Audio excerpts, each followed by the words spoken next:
और बात आपकी सेहत की करते हुए आपको दिखाएंगे योगासन। करेंगे, दोनों हाथों को साइड में लेके जाएंगे, अपने दोनों घुटनों को उठाएंगे, जितना ऊपर ले जा सकते हैं। अब श्वास भरेंगे, श्वास छोड़ते हुए अपने दोनों पैरों को अपने दाहिनी तरफ लेकर आएंगे और गर्दन को दूसरी तरफ लेके जाएंगे। फिर से सेंटर में आएंगे, श्वास भरेंगे और फिर उस तरफ लेके जाएंगे। इस प्रक्रिया को कम से कम आपने 10 बार करना है। श्वास भरना है, फिर साइडवेज लाना है, श्वास छोड़ते हुए, फिर श्वास भरना है, फिर दूसरी तरफ लेके जाना है श्वास छोड़ते हुए। इसको 10 बार करने के बाद फिर हमको होल्डिंग करनी है। तो श्वास भरेंगे, श्वास छोड़ते हुए आएंगे। ध्यान रहे, कोशिश करें कि आपका कंधा ज़मीन पर हो।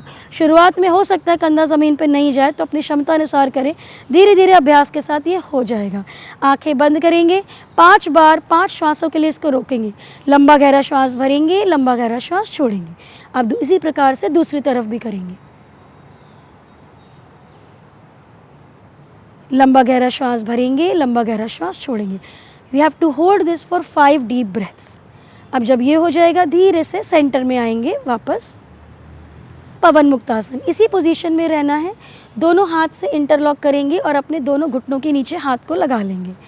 श्वास भरेंगे, श्वास छोड़ते हुए पेट को अंदर, पेट अंदर करते हुए अपने घुटने को चेस्ट के पास लेकर आएंगे। अब इसमें जो लोग गलती करते हैं, जो उनका स्पाइन वाला पोर्शन होता है, बटक वाला पोर्शन, उसको भी उठा देते हैं। तो ध्यान रहे, जो आपका L3, L4, L5 वाला पोजीशन है, वो आपके ज़मीन पे टच होना चाहिए। अगर वो ज़मीन पे टच नहीं होगा तो फिर आपके स्पाइन पे प्रेशर आएगा, तो उसको हमको टच करना है और गर्दन को हल्का सा अपने कंठकूप के पास।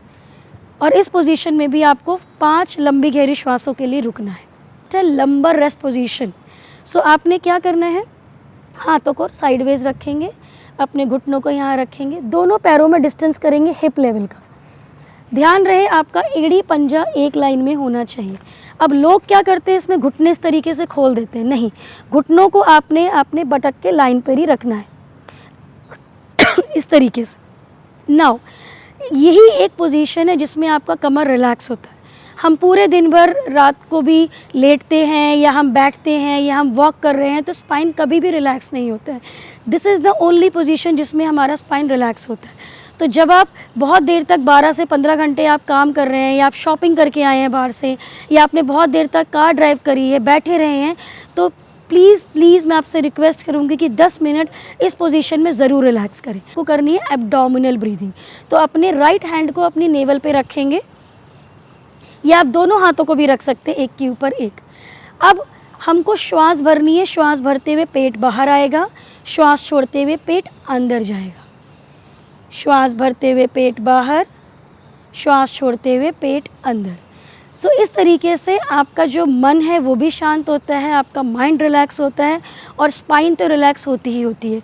दोस्तों, आप मानिए ये वंडर्स है आपकी स्पाइन के लिए।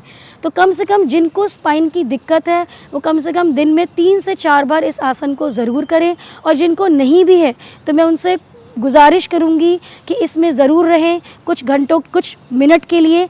अगर आपको दर्द है तो करना ही करना है, और जिनको दर्द नहीं है तो मिनिमम आपने दिन में 2 बार इसको ज़रूर करें। तो जिनको कमर में दर्द है वो ठीक हो जाएगा, और जिनको नहीं है उनको कभी ये दिक्कत नहीं आएगी।